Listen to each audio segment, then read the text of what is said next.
Olá e bem-vindo a um novo formato. O nome do formato pode mudar. Se tiver sugestões, comente abaixo. Neste formato, vou apresentar usuários perturbadores do Reddit, subreddits e histórias gerais impostas pelo Reddit. Este episódio terá destaques interessantes. O primeiro tópico, pela sua natureza muito desagradável, merecia um vídeo dedicado só a ele. Eu honestamente diria que está perto de ser inútil. 319 em termos de perturbação. Para sugerir tópicos para episódios futuros, poste no meu subreddit, já que este formato só incluirá tópicos do Reddit. Se você acabar gostando deste vídeo, por favor, certifique-se de se inscrever no canal e talvez deixe um like e um comentário. Vamos começar com o tópico 1.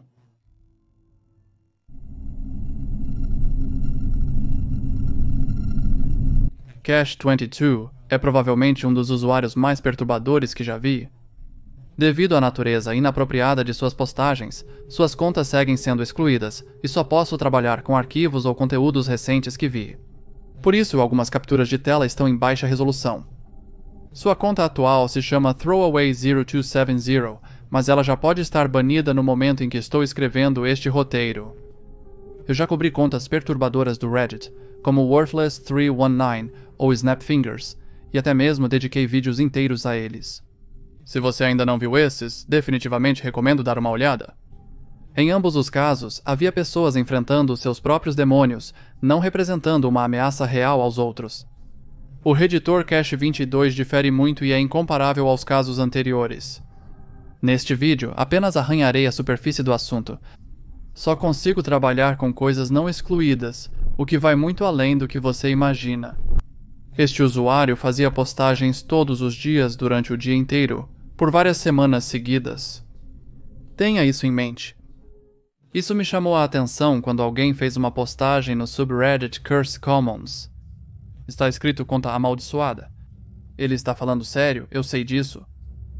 Ele está nisso há semanas, e acredito que alguém esteja em perigo. Anexado estava um post de Cash22 no Subconfessions. Diz: eu espiono minha alma gêmea.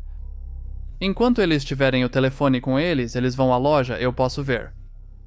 Lá em casa, eu posso vê-la. Eu verifico muito frequentemente vendo onde eles estão. Gosto de me sentir próximo a eles, mesmo quando distantes fisicamente. Gosto de imaginar o que estão fazendo. A única desvantagem é não poder vê-los. Às vezes, eu penso que quero fazer um boneco de pelúcia para eles e esconder câmeras nos olhos para que no quarto deles eu possa vê-los dormir. Estou preocupado que eles possam se trocar lá. Se fizerem isso e descobrirem que coloquei câmeras lá, sentiriam como se eu tivesse espionado algo muito pessoal, mesmo sem essa intenção. E eu quero trancá-los em uma jaula no porão, também revestida com câmeras, para que eu possa observá-los quando estou ocupado. Eles são tão fofos. Acredite, isso é apenas o começo. Deixe-me mostrar o que eu quero dizer. Na próxima, ele compartilha sua intenção de por que quer prendê-la. Ele diz que quer estudar sua amada para fazer uma gaiola perfeitamente adequada para ela, onde desenvolverá a síndrome de Estocolmo, enquanto ouve músicas com mensagens sobre amor, sequestro e romance, tudo em um, constantemente. E venha vê-los e ser gentil com eles, e cuidar deles. Protegê-los por amor. Suas próximas postagens continuam nessa linha. Neste, ele compartilha o seguinte: eu quero manter meu parceiro trancado no meu porão. Comecei a catalogar excessivamente os interesses e preferências estéticas do meu parceiro, pois estamos planejando morar juntos. Porque eu quero criar um refúgio seguro para eles no porão. Eu não vou trancá-los contra a vontade deles, e é claro que vamos compartilhar uma cama normal juntos como qualquer casal. Eu sei sobre os detalhes do quarto atual deles, suas marcas preferidas, a mídia que admiram, o que comprar para eles e seus bichinhos de pelúcia favoritos. Para mantê-los seguros do mundo exterior quando eu sair para trabalhar e não puder levá-los. Adoraria contratá-los no futuro para não nos separarmos, mas deixei meu negócio em segundo plano por enquanto. Não é muito grande, ativo. Mantenha-os com segurança no seu cofre com câmeras para que eu saiba que estão bem e possam se divertir com proteção. Eles também podem enviar mensagem de texto. Mantenha o telefone deles e tudo mais. Não quero controlar toda a vida delas. Eu entendo que pode parecer estranho, mas penso nisso quase o tempo todo porque quero mantê-los em segurança. Ele finge já estar em um relacionamento com ela e a chama de sua namorada e afirma que eles começaram a fazer planos para morar juntos. É sugerido por outras postagens também que ele está em um relacionamento com ela, o que parece inacreditável e são falas de um maníaco, mas pode haver alguma verdade nisso. Ele pode interpretar um personagem para agradá-la. É justamente o que ele declara no post seguinte. Seus devaneios continuam dessa maneira, mas desta vez um pouco mais extremos do que antes. O próximo diz: tenho um forte desejo de sequestrar meu parceiro. Às vezes não consigo dormir porque me incomoda que eles não estão comigo. Sempre que eles fazem algo onde eu não estou, eu não os impeço porque respeito a autonomia deles. Tenho o impulso de simplesmente trancá-los longe do mundo em um compartimento, sala, câmara, gaiola, para que eu possa sempre tê-los para mim mesmo. Quando eles me dizem quais coisas querem ou gostam de ter, meu cérebro às vezes se desvia para pensamentos de como implementar essas coisas no meu próprio espaço, e assim eu poderia mantê-los cativos aqui de uma maneira que seria menos dolorosa para eles. Não vou fazer isso, mas estou obcecado com a ideia. Está sempre na minha mente e é difícil de ignorar, mas não quero fazer isso para machucá-los, só para mantê-los seguros. Ele afirma respeitar a autonomia dela, mas simultaneamente deseja confiná-los para tê-los só para si.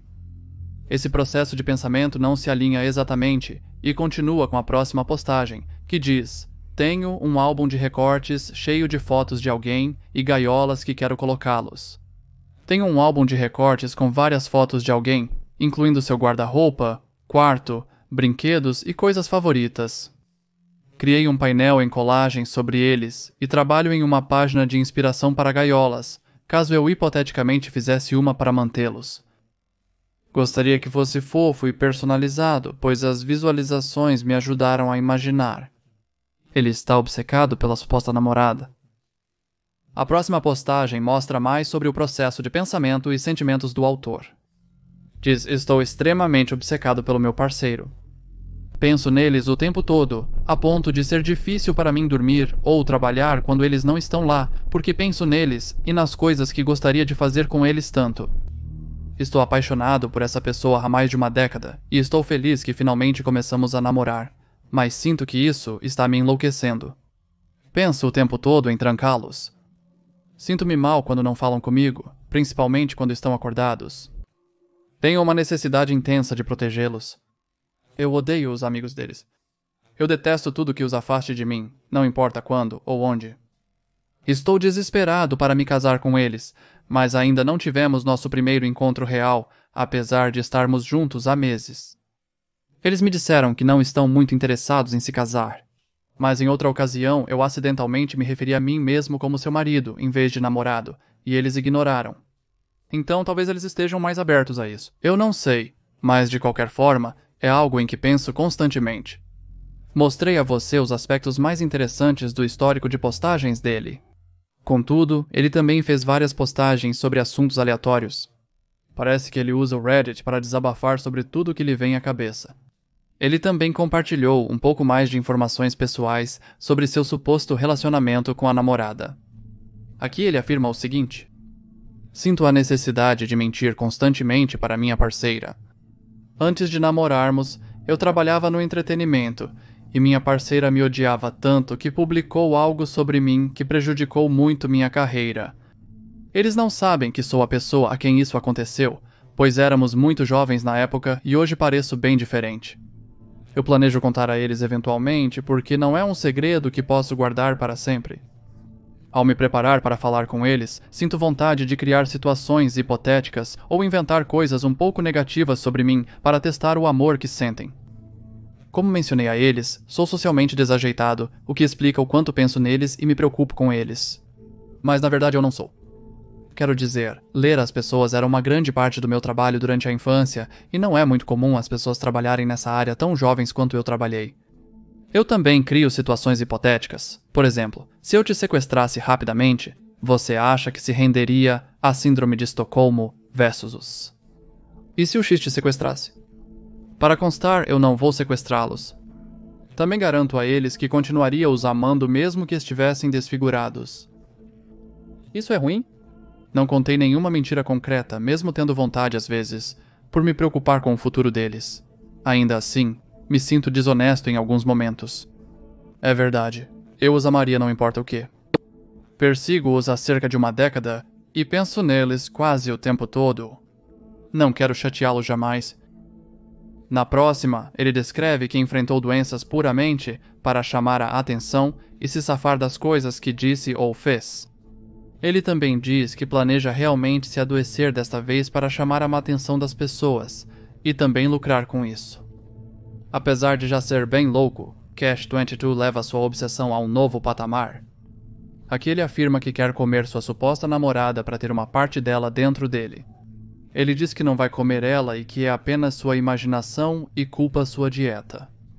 Ele mencionou antes que faria um jejum de mais de 40 dias, mas isso não justifica o desejo de comer a namorada.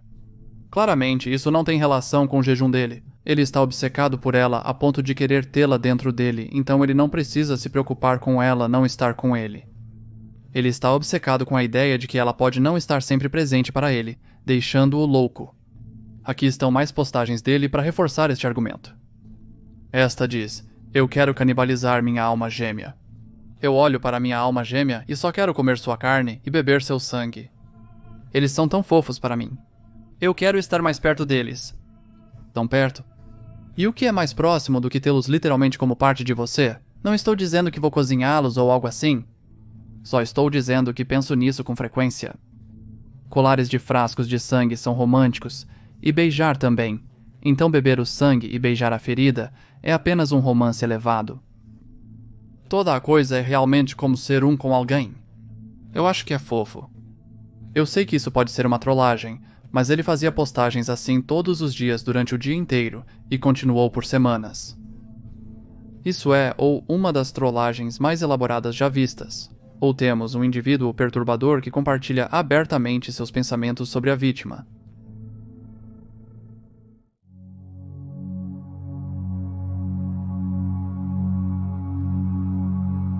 Eu guardei este por muito tempo, já que nunca consegui abordar isso em um vídeo completo ou em qualquer outro formato. Um usuário identificado como Poisoned by Mom fez 2 postagens no subreddit Off My Chest. A primeira postagem é de 9 anos atrás. Diz: minha mãe me envenenou. Esta é uma conta descartável. Desde que me tornei adulto há cerca de uma década, minha mãe tem sido contra eu me mudar de casa. Finalmente consegui um emprego como cozinheiro de linha há 3 anos. Minha mãe e o resto da família, que inclui minha irmã e meu pai, foram contra isso, principalmente dizendo que tal trabalho não poderia me sustentar, o que era verdade. Eles também disseram que eu odiaria trabalhar, o que se provou falso. Cerca de 1 ano e meio depois, eu pedi demissão por motivos de saúde. Na primavera seguinte, consegui um novo emprego como programador. Embora parecessem apoiadoras no início, minha mãe e irmã, com quem moro gradualmente, se tornaram hostis. Por fim, mudei-me da casa. Perdi meu emprego 1 mês depois e retornei para casa 3 meses mais tarde. No começo, tudo estava bem, mas conforme eu ia para entrevistas de emprego e recebia ligações de recrutadores, eles foram se tornando mais hostis, me acusando de ser distante e não me importar com eles. No entanto, eles pareciam ser muito controladores e odiavam o fato de eu querer me mudar e querer um emprego decente. No mês passado, consegui um emprego como programador, mas desta vez foi fora da cidade. Eu só tinha dinheiro para me mudar para a nova cidade. Eles se tornaram muito hostis, começando alguns dias antes de eu partir, me acusando de não amá-los, de odiá-los. Um dia antes da minha partida, minha mãe me deu 2 copos de macarrão ramen de isopor, rasgando e descartando o revestimento de papelão que normalmente os acompanha. Eu suspeitava que eles tentariam sabotar minha vida, então tive cuidado para não irritá-los. Ela me deu mais alguns itens de comida que eu não usei para levar na viagem comigo. Quando cheguei na minha nova cidade e entrei no meu quarto de hotel, eu relaxei. Eu deveria trabalhar no dia seguinte. Após o primeiro dia de trabalho, comi um copo de miojo e passei mal. Eu conheci aquela sensação porque minha irmã me deu algo para comer que me fez sentir assim no final de 2011, o que presumi ser devido à minha doença recente. Eu me senti fraco, tonto e com falta de ar. Bebi água para me sentir melhor, pois fiz isso da última vez que isso aconteceu. Durante a semana, minha mãe continuou me ligando para lembrar de comer meus noodles de ramen. Naquela época, eu tinha pouco dinheiro e esperava meu primeiro salário. Nunca contei a ela que comi. Naquela época, suspeitei que havia sido envenenado e, após pesquisas no Google, acreditei que era cianeto. Isso é algo que você nunca deveria imaginar, que sua própria mãe faria isso com você. Então resisti ao pensamento, pois não conseguia suportar pensar nisso. Então eu fui ao sanitest.com e pedi um kit, e tentei. Agora olhe para os gráficos e o vídeo nesta página. Aqui estão os resultados do meu teste. Acho que vou ter que chamar a polícia e nunca mais vou falar com minha família. Um site e um link do Ingur estavam anexados a esta postagem. Ele comprou um detector de cianeto online. Segundo o teste, a comida foi de fato envenenada por cianeto.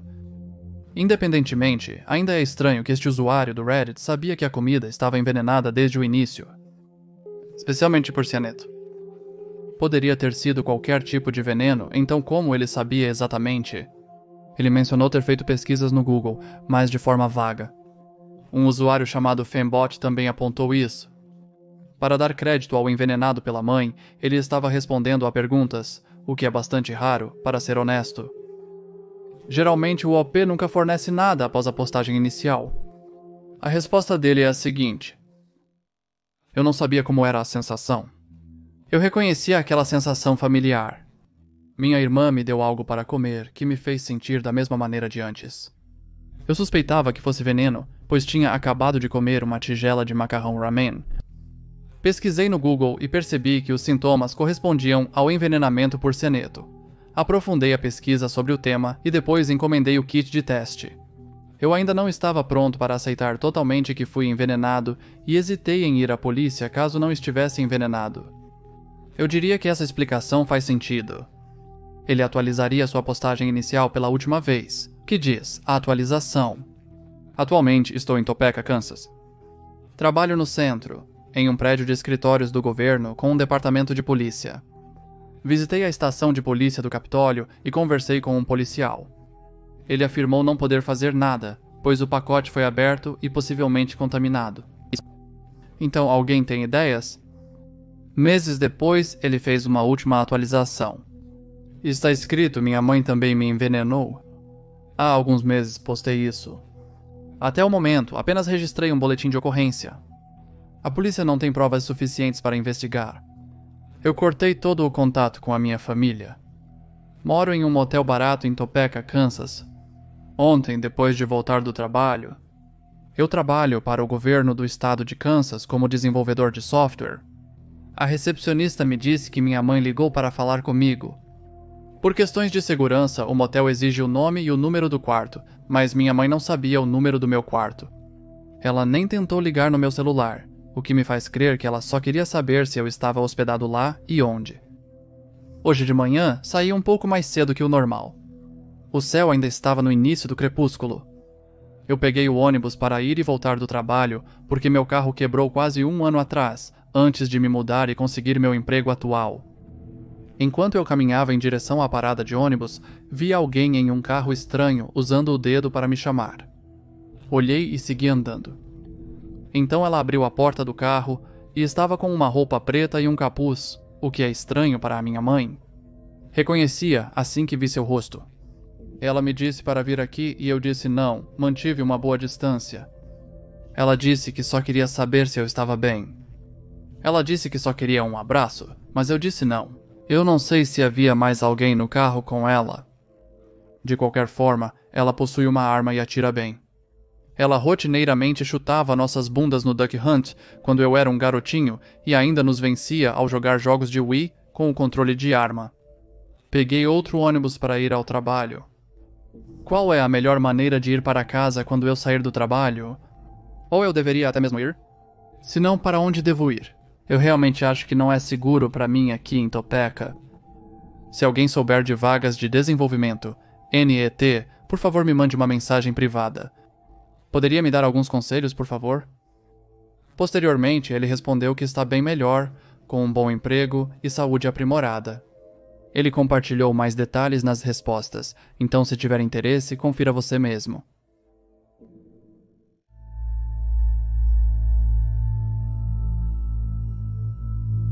Isso aconteceu quase 2 anos atrás no subreddit RRBI e é de um usuário alemão do Reddit, que se chama Sleepy and Worried. A postagem em si tem alguns erros gramaticais e no geral não está no melhor inglês, então vou mudar algumas coisas aqui e ali enquanto falo. No entanto, você sempre verá a postagem original na tela. A postagem dela diz: "Meu senhorio está me observando? Tenho 26 anos e estou morando sozinha pela primeira vez. Meu senhorio sempre me pareceu um pouco estranho. Ele é um homem de mais de 40 anos que nunca se conteve em comentar sobre a minha aparência. Ao me mudar, ele foi claro que eu não deveria mexer nos alarmes de incêndio no quarto e corredor. Ele justificou dizendo que eles estavam conectados ao corpo de bombeiros e se eu interagisse, causaria um alarme. O alarme no meu quarto sempre me fez sentir estranho.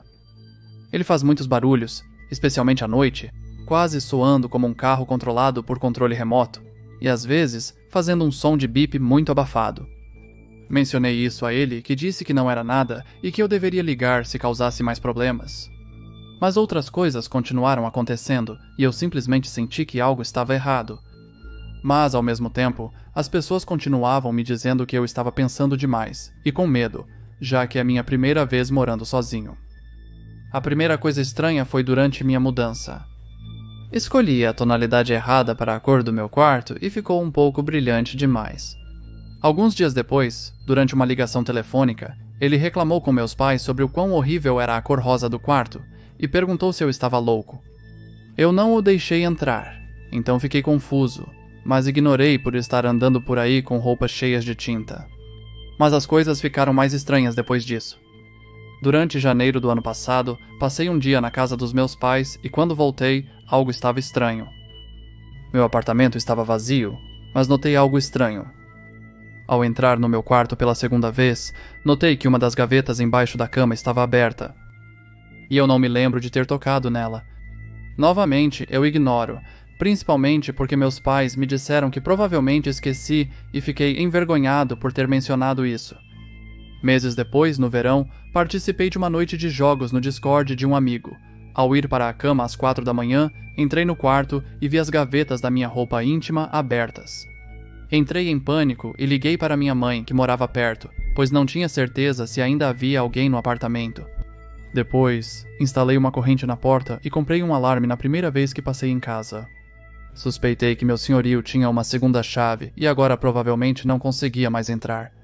Mas isso não cobria quando eu estava fora de casa. Às vezes, quando eu volto. Os móveis no meu quarto estão um pouco fora do lugar, mas minha família diz que esqueci que os movi. Eu sei que pareço insano, mas é possível instalar câmeras nos alarmes de incêndio? Eu poderia ligar para o corpo de bombeiros no número de não emergência para perguntar se eles podem verificar os ruídos estranhos dos alarmes? Eu só quero minha vida tranquila de volta. Saber que alguém pode ter estado aqui enquanto eu dormia está me assustando muito e me fazendo querer chorar. Você tem algum conselho sobre o que eu deveria fazer? O Redditor também compartilhou imagens do alarme de incêndio, complementando a postagem. Após receber uma resposta de um compatriota alemão explicando que os detectores de fumaça não são conectados ao corpo de bombeiros, o OP atualizou sua postagem original com a seguinte declaração: "Bom dia e obrigado a todos pelas opiniões e mensagens enviadas. Esta manhã tem sido muito estressante, então desculpe se não responder às suas mensagens. Eu tive uma ligação com o corpo de bombeiros, e eles me disseram que o alarme não está conectado a eles de maneira alguma, e que o detector de fumaça parece ter sido mexido. Eles me disseram para perguntar por aí. Talvez alguém no meu círculo social entenda de eletricidade e possa vir desligar e dar uma olhada por dentro. A melhor amiga da minha mãe é eletricista e vou contatá-la hoje para perguntar se pode vir o mais rápido possível. Embora ela afirme que não pode desligá-lo devido a consequências legais, sua última atualização é a mais interessante. Isso torna todo esse caso ainda mais misterioso do que já é. Está escrito: atualização de 23 de março. Desculpe por não atualizar na hora. Hoje foi muito estressante. Graças à amiga da minha mãe, agora sei que o detector de fumaça está funcionando, mas surgiram outras coisas. Eu não sei e não posso dizer mais sobre o que está acontecendo agora. Eu não sei o que posso dizer, Então prefiro não correr riscos, já que há uma investigação policial em andamento. Em geral, fiz escolhas para manter minha segurança no curto prazo. Desculpe por não poder dar a alguns de vocês o desfecho que talvez desejem. Talvez um dia eu possa compartilhar a história completa do ocorrido. Após ler a última atualização, tive uma sensação estranha sobre toda a situação. Ela parece ter sido assustada por alguém ou algo específico, fazendo-a parar de atualizar sua postagem. Ela diz que a polícia agora está envolvida, mas não esclarece se ela fez um boletim de ocorrência, nem se ela mesma foi processada. De qualquer forma, é melhor não compartilhar mais informações, já que isso virou um caso jurídico. Isso também nos mostra que pode ter havido algo mais acontecendo. Que isso não era um detector de fumaça comum, que ela pode não ter imaginado coisas. Permanece um caso bastante misterioso, estranho e não resolvido até hoje.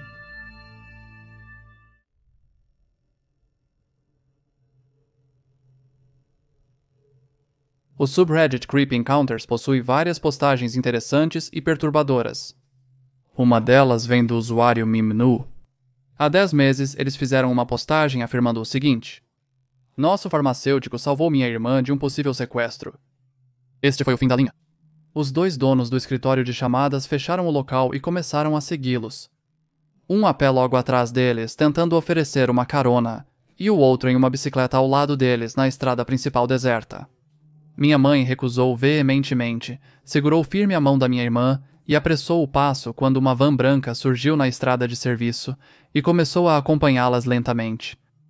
Os caras do escritório já haviam arranjado uma carona com más intenções e não pareciam ir embora. Eles provavelmente esperavam que elas deixassem a estrada principal para atacar. Na próxima curva, 2 homens vieram do lado oposto na calçada. Para alívio da minha mãe, era um farmacêutico e seu amigo que voltavam para buscar o carro no estacionamento da loja após uma caminhada. Eles viram os homens na van e logo perceberam o que ocorria. Eles pararam, cumprimentaram e ofereceram ajuda. Eles concordaram em levá-los para casa. Os homens do escritório fugiram ao ver os caras. O farmacêutico gentil levou minha mãe e irmã em segurança até nossa casa. Minha mãe nunca mais voltou àquele PCO novamente. Nas respostas, o OP acrescenta que isso aconteceu no Paquistão. Eles tinham escritórios de chamadas públicas, que eram como pequenas lojas, com alguns telefones para ligações de longa distância. Dependendo da sua idade, isso pode ser familiar. Esses geralmente eram um dos únicos meios acessíveis para fazer chamadas interurbanas. O OP sugere que as ações dos donos do call center pareciam premeditadas. Sua mãe ia com frequência ao escritório de chamadas, onde provavelmente bisbilhotavam suas conversas, deixando-os cientes de suas lutas pessoais. OP acrescenta, por fim, que eles sabiam que todas as estradas laterais que levam a áreas residenciais estariam absolutamente desertas. Então eles aproveitaram a oportunidade. Graças ao farmacêutico, eles falharam. Esses são todos os tópicos para este episódio.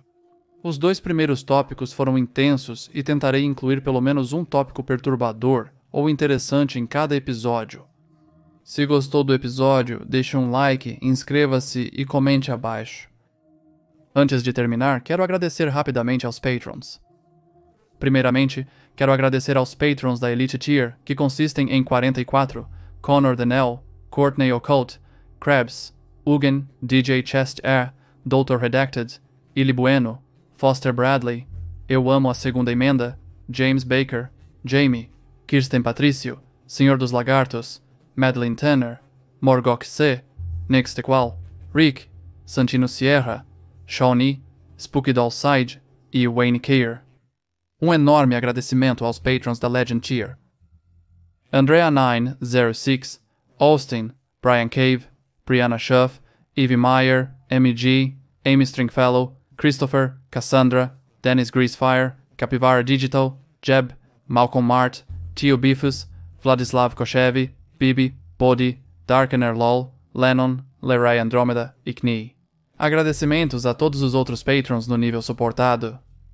Eu realmente agradeço isso. Obrigado por assistir. Até a próxima.